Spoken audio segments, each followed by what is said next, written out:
Welcome to the deep dive.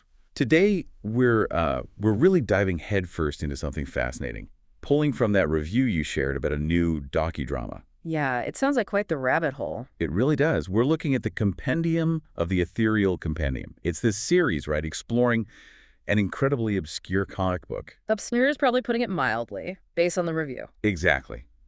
And the core idea is just wild. A group of fans, really passionate ones, they get it into their heads that this comic actually holds a hidden history of the world. Wow. Okay. And this belief, it sends them on this desperate, real-world hunt for proof, which, ends up making them question everything they thought they knew about truth itself.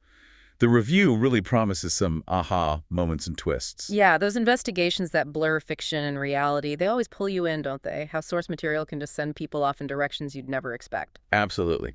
Now, some of this might sound a little familiar, I know. We did touch on similar themes before, and specifically this figure, Professor Aloysius P. Quibbleton. Right, I remember that discussion, the feral clown connection, wasn't it? That was the story going around then, yeah. Yeah. But here's the crucial update, and it's something the docudrama itself really digs into. The real Professor Quibbleton. He came out publicly. Oh, what did he say? He basically said none of that stuff about him was true. Nothing. Completely disclaimed it, called it likely a fraud or, some kind of prank. So the docudrama addresses that directly. Exactly. So we're not here today saying that old Quibbleton lore is fact. We're unpacking the docudrama's story, which, according to the review, uses this very confusion, this debunking, as a major plot point. It's about a search for truth that hits a massive snag right at the start. Interesting. So it's a meta-narrative, in a way. Right. About the process of investigation itself, pitfalls and all. Pretty much. It's about how easily misinformation can worm its way in. It immediately brings up themes of belief, perception, doesn't it? The challenge of figuring out what's real when there's just so much stuff out there, so much information, and some of it's deliberately misleading. It kind of makes you wonder right from the start, and maybe this is a question for you listening, what is it about a story, especially something like a comic book, that makes people want to believe it holds real secrets? What grabs you about that idea?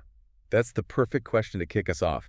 So, okay, let's unpack this comic book lore, because it's the absolute foundation for everything in the docudrama, the Ethereal Compendium. Published 76 to 88, right? By someone just known as AN. Yeah, completely anonymous. And the lore itself is, well, it's something else. The review highlighted just how detailed and bizarre it is. It starts with this group called the Order of Clowns. Ox for short. Oh, okay. Doesn't exactly sound terrifying. Right. But the review stresses, don't let the name fool you. In the comic, these are not funny clowns. They're depicted as this ancient, ruthless society of knights. Very secretive. And they're guarding this horrific secret. Okay, now I'm intrigued. What's the secret? Well, according to the comic, they enslaved elves. Enslaved elves, like Tolkien elves. Sort of, yeah. They forced these elves to work in their copper mines. Just brutal exploitation. And the docudrama, apparently, really leans into how awful this was for the elves, drawing from the comic. Oh, so? See, in their own dimension, these elves are practically immortal. But here, in our world, the comic lore says they suffer from accelerated aging. The longer they stay, the faster they age, and they're in constant increasing pain. It's like our dimension is poison to them. Wow, that's dark. Incredibly dark. And the Okakes, the knights, the comic paints them as having zero empathy. Like this horrific suffering is just like collateral damage, a cost of getting their copper.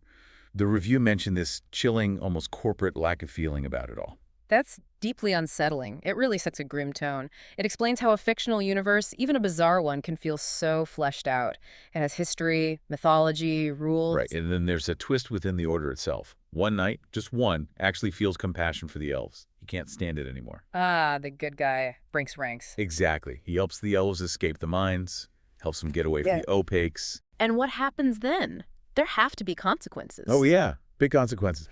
The escaping elves, they turn on the remaining OK knights, and they curse them. A curse? What kind of curse? They transform them into, well, this is where it gets even weirder, feral clowns. Feral clowns, so they actually become clowns. Yeah, but wild ones, almost childlike, silly, completely losing their knightly discipline and, well, their minds, seemingly. And then they just vanish, apparently deep into the Amazon jungle. Into the Amazon. Okay, this is intricate. And there's more.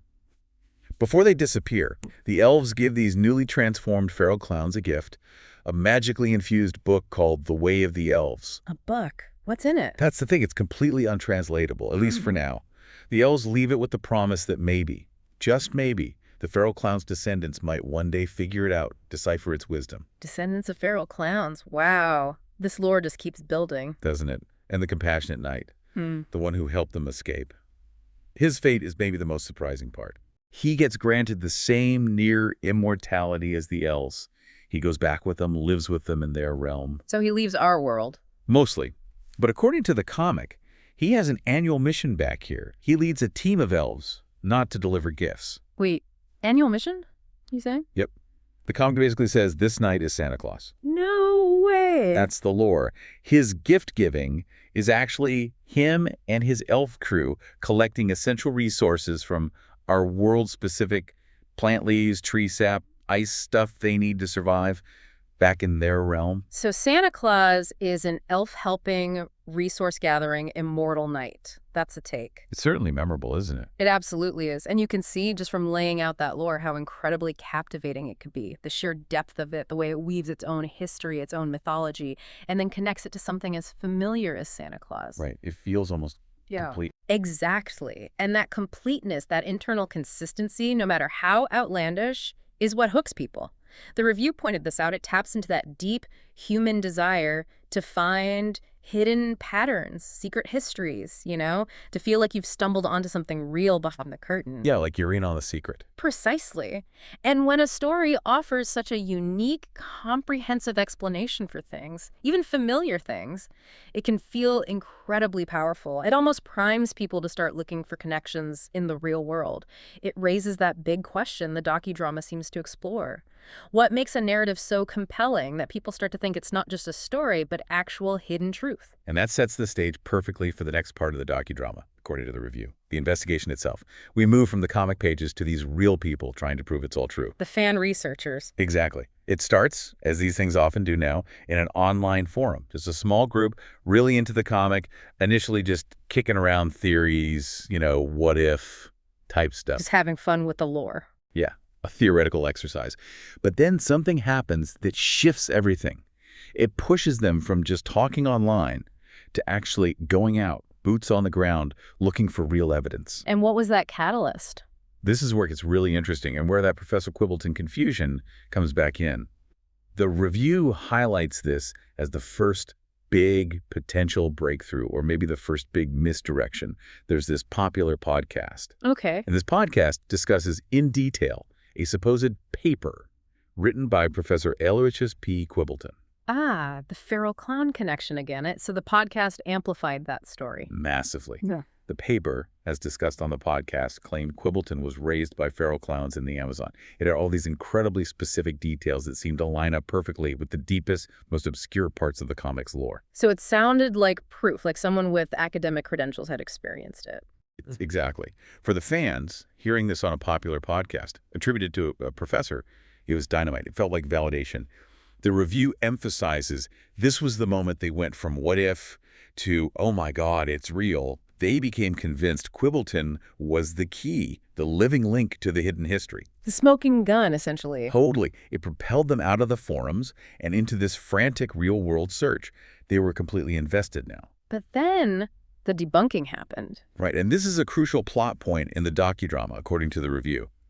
Almost immediately after setting up this huge lead, the docudrama reveals the reality. The real Professor Quibbleton comes forward. The disclaimer. The very public disclaimer. He says, nope, none of it's true. It's got nothing to do with him. Probably a hoax, maybe a prank, but definitely not real. And just like that, poof. The trail goes cold instantly. Completely cold. So what does this mean for our deep dive? It means the docudrama is showing us a search for truth that hits a wall, like immediately. It highlights how easily bad info, even maybe well-intentioned hoaxes, can just get woven into a narrative and fool even dedicated people. That early snag is so important narratively. It really forces the viewer and the researchers in the show to grapple with how information is verified, doesn't it? Especially when it comes from a source that seems credible, like a professor's paper boosted by a podcast. Yeah, it's a harsh lesson right out of the gate. And it resonates, I think, with everyone's experience today. We're drowning in information, and figuring out what's reliable is a constant struggle. The docudrama seems to use this Quibbleton incident specifically to underscore the challenges of real-world investigation when you're dealing with obscure, maybe deliberately misleading lore. It's not just about being wrong, it's about how they were led astray. Exactly. The review touches on the psychology of it. Hmm. Confirmation bias is huge here, right? They wanted the comic to be real, so the Quibbleton story felt like perfect confirmation. It wasn't just data, it was emotional validation. So the docudrama, using this early failure, isn't just plot, it's analysis. It's showing the human vulnerabilities in the quest for truth, especially a truth you desperately want to find. It's a critical lesson that shapes everything that follows. And they do learn, sort of, or at least they adapt. The Quibbleton lead is dead, but they don't just pack up and go home. Their passion, maybe obsession at this point, keeps them going. So they pivot. What's the new strategy? They decide to go after the old guard. That's what they call them. The original fans. Yeah. From the 70s and 80s. Yeah. The ones who were reading the Ethereal Compendium when it first came out, the theory, as the review lays it out, is that these guys got extra stuff, exclusive lore, maybe through an old school mailing list. Yeah, physical media. Stuff that wouldn't necessarily be online. A lost history. Precisely. So the fans dig up these ancient, salvaged mailing addresses and literally start trying to track these people down in the real world. It's like analog detective work. Hunting for ghosts, almost. Kind of feels like it. And this is where the docudrama apparently gets really strange and, frankly, unsettling. The review says there's this pattern they uncover with these old guard members. What kind of pattern? It seems like. Well, it seems like all of them are living in their own very bizarre, very personal realities that just don't mesh with ours. Not just eccentric, like fundamentally different perceptions. That's how the review frames it. It's not just quirky opinions. It's like their whole framework for reality is different. And the docudrama leaves it open. Is this an elaborate act, or have they genuinely gone somewhere else mentally because of this comic? That's fascinating. It moves beyond just checking facts into questioning the nature of reality itself for these individuals. It really does. The first old guard member they track down, docudrama calls him the Chicken City Archaeologist. Chicken City Archaeologist. Yep. This guy, with total, absolute conviction, claims he's discovered and is excavating an ancient city built by intelligent chickens. Intelligent chickens. In his backyard. He calls it a verified archaeological dig, and he has proof, or what he calls proof. Okay, what kind of proof are we talking about? The review says the docudrama shows these artifacts. They're bizarre, but they are tangible physical objects. Tiny chicken-sized tools, a little bronze helmet, a miniature sword, even a shield with this intricate carving of some kind of chicken deity on it. Chicken-sized tools, he actually shows them these things. He does, and he's completely earnest about it. It apparently throws the researchers for a total loop. It's so outlandish, yet he presents this physical evidence with such sincerity. Wow, that really puts the researchers and the audience in a tough spot. Is it delusion? Is it an incredibly elaborate, long-running hoax? Or is this genuinely how he perceives the world, complete with chicken artifacts? Exactly. The tangibility makes it weirdly compelling, even though it's chickens. It forces you to confront what proof even means when someone's reality is so radically different. The docudrama isn't just presenting weirdness, it's making you feel that cognitive dissonance, that uncertainty. What would you believe if someone showed you that with such conviction? It's a brilliant setup for questioning belief. But then, the docudrama pulls the rug out again, according to the review.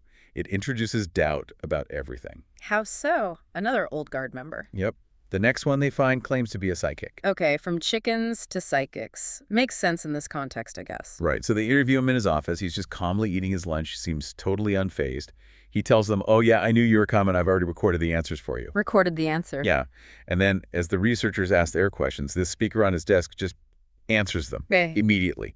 Detailed, articulate answers, perfectly on topic, like it's reading their minds. Or he genuinely pre-recorded psychic insights. While he just sits there eating. Completely impassive, chewing his sandwich, wiping his mouth.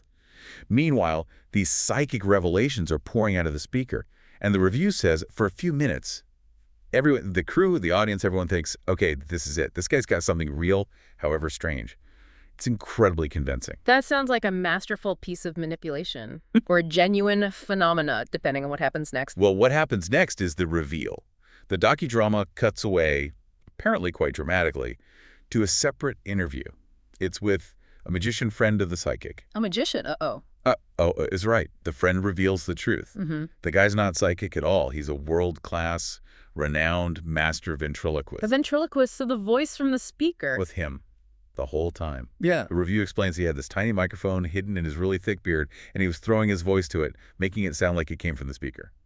The pre-recorded answers were just him, live, performing. Wow, that is elaborate and incredibly frustrating for the researchers, I bet. Totally. They went from thinking they'd found proof of psychic powers to realizing they'd been completely duped by a very clever trick. That episode really hammers home the point about perception, doesn't it? How easily we can be convinced by something that looks real, especially if we want it to be. The power of performance. Definitely. It also shows the ingenuity of deception, how hard it is to verify extraordinary claims when someone is skilled at creating illusions. The ventriloquist wasn't just lying, he was manipulating their direct sensory experience. It's a stark reminder to be critical, even of what you see and hear right in front of you. So the investigation is just getting hammered. Debunked professors, chicken cities, psychic ventriloquists.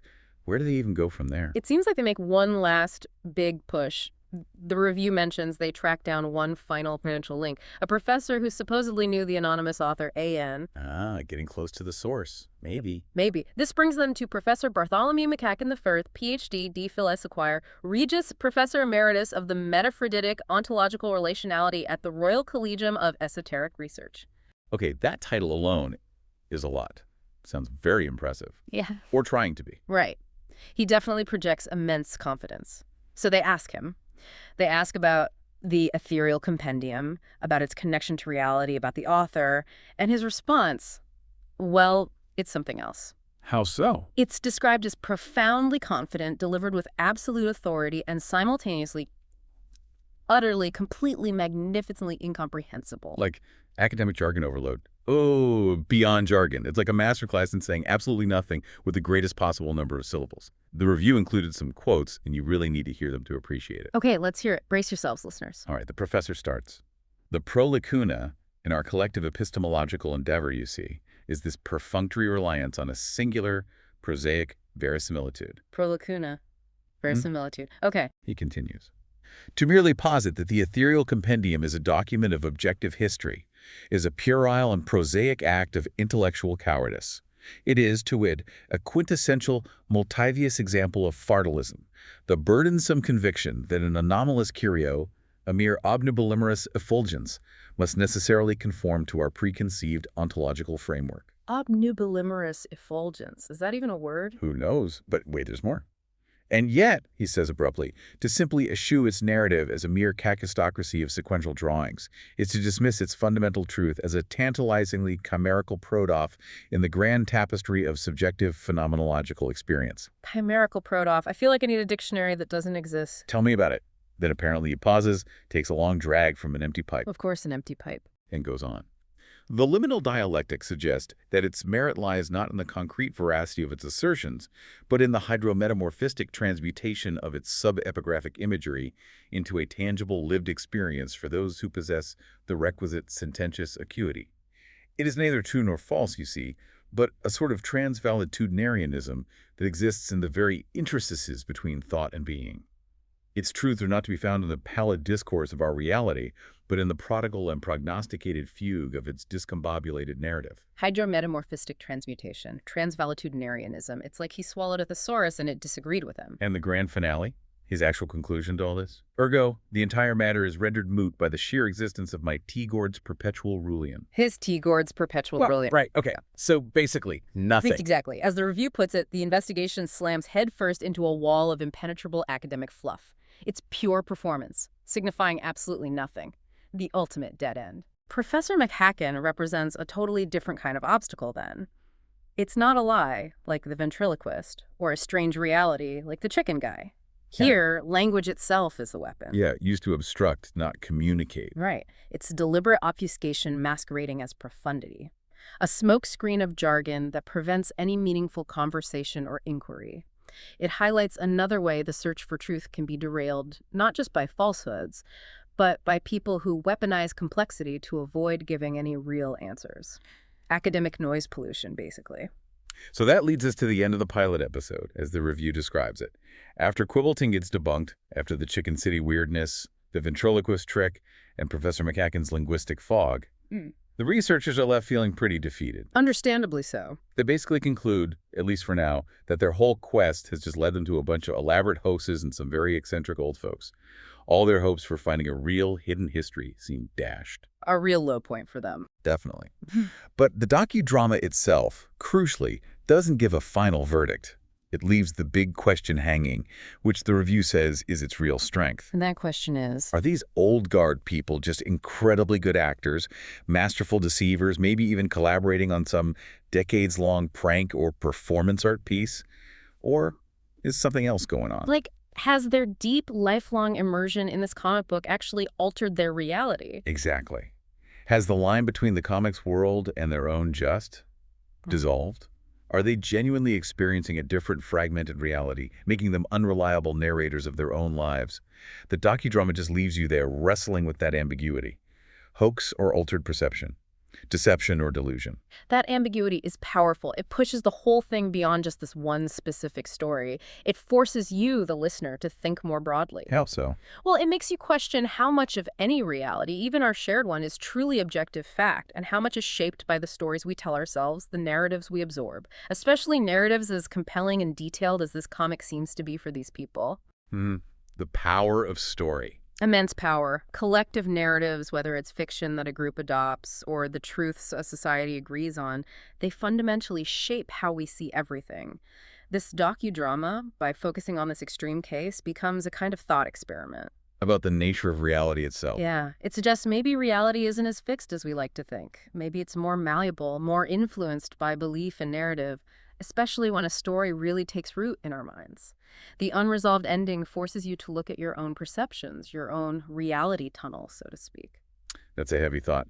So, wrapping this up, what a wild ride just exploring the review of this docudrama. We've gone through this bizarre comic book mythology. The Order of Clowns, feral clowns, Santa, the resource collector. Right. Then followed the fans on their investigation, hitting dead end after dead end. The debunked professor, the Chicken City, the ventriloquist, the incomprehensible academic. And ended up grappling with these really deep questions about truth, deception, and reality. It really sounds like a compelling docudrama. Definitely. Even just through the lens of the review, you can see how the compendium of the Ethereal Compendium forces you to examine your own relationship with information. How you decide what's real, what's believable. How susceptible are we all to a really good story? Exactly. Especially when it seems to offer up answers or secrets. It makes you wonder how you'd react if faced with these characters, this evidence. Ultimately, I think this deep dive reminds us of something important. While striving for objective truth is crucial, there's also value in exploring the fringes, the edges of belief. Sometimes the most profound questions, those aha moments, come from confronting things that challenge our neat categories of real and not real. Yeah, pushing the boundaries. It challenges us to consider, what narratives, what unseen relationalities, to borrow a McCracken-esque phrase, ironically, might be shaping your perception of the world right now, maybe in ways you don't even recognize. That is definitely something to chew on. A great final thought. We really encourage you to ponder that and maybe even check out the docudrama itself if you get the chance. See how it lands for you. Stay curious. And stay critical. Thanks for joining us on The Deep Dive.